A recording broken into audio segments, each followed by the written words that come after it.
So today we are running through the 5 biggest mistakes that I see people make when dieting. I think with the best of intentions, so many people set off on the wrong foot because they just picked the wrong strategy. So today I wanted to just run through a few areas that I think most commonly trip people up.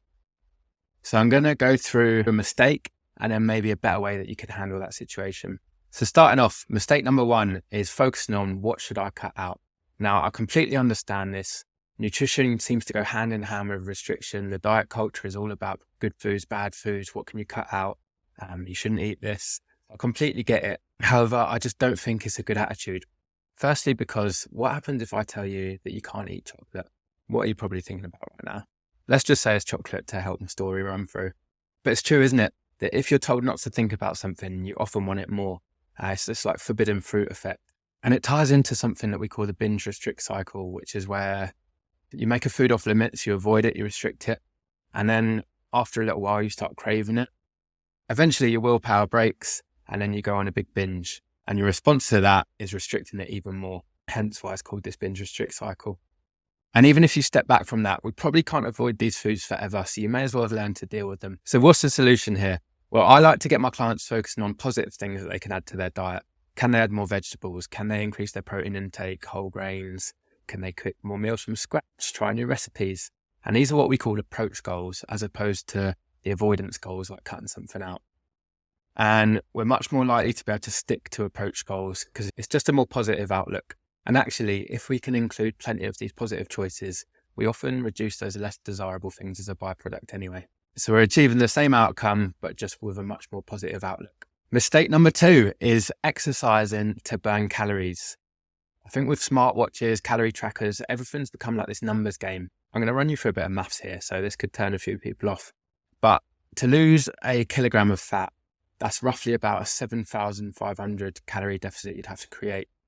Now, if we think of the idea that the average run or a gym session could be around about the 300-400 mark, that's a lot of gym sessions you got to do to create that 7,500 calories. If you're just a normal person training 3 or 4 times a week, that's realistically, that's not going to happen. Beyond this, it actually creates a really poor relationship with exercise. If you're viewing exercise just as a calorie output, you're probably not going to enjoy it. It's almost like a punishment. So what's a better way we can deal with this? Well, we do need to create this calorie deficit, but what we eat and our day-to-day movement actually have a much greater impact on this. So we need to manage our food choices and we need to increase our day-to-day activity. And then we can view exercise through the lens of getting fitter, getting stronger, having fun with your mates, maybe even the competitive side of things, and create the calorie deficit elsewhere. This is exactly what was happening with my client, Mark. Now, Mark was training CrossFit pretty much every day. He was getting fitter, he was getting stronger, but he just couldn't shift the weight. And it was only once we got his daily activity higher that he started to notice improvements. So we set Mark a daily walk on his lunch break. We set him regular walk intervals at the office.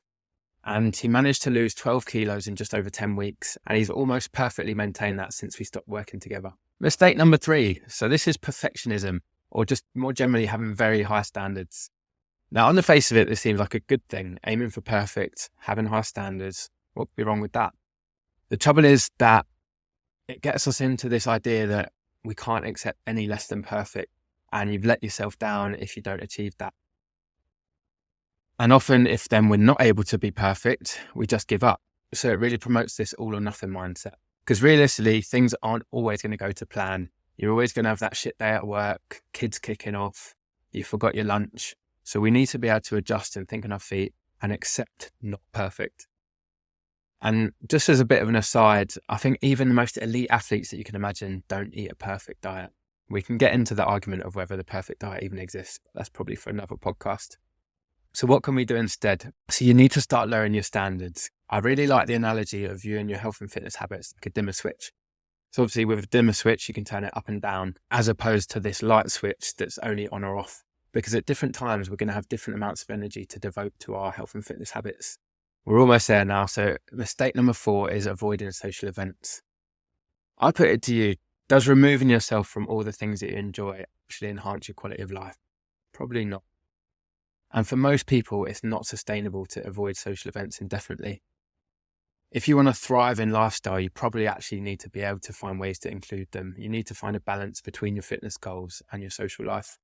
So how can we do this? Well, we need to start managing them and planning for them, making more mindful decisions, considering what's the purpose of the event and what trade-off are you willing to accept in terms of your health and fitness goals.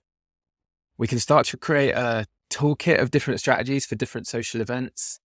I've actually got a copy of this in a PDF, so if you do want access to that, just flip me a message. And then the final mistake is changing too much.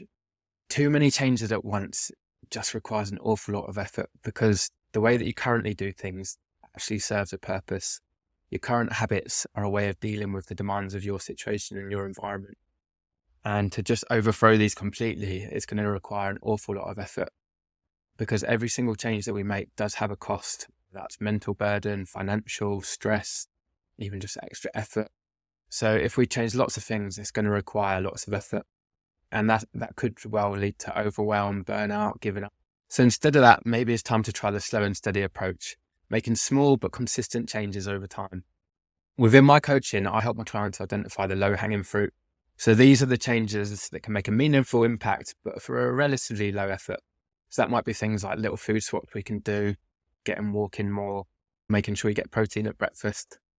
And if you can consistently apply these changes, you start to develop confidence, your skills, and then we can really start to compound all the small changes.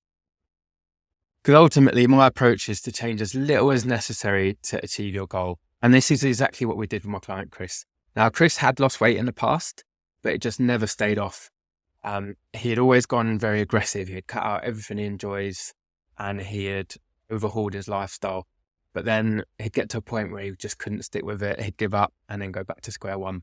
So this time we focused on identifying small changes that he could stick to long term. Now, Chris was an absolute fiend for soft drinks, and he won't let me saying that. So one of the small changes we can make was just swapping for Diet Coke.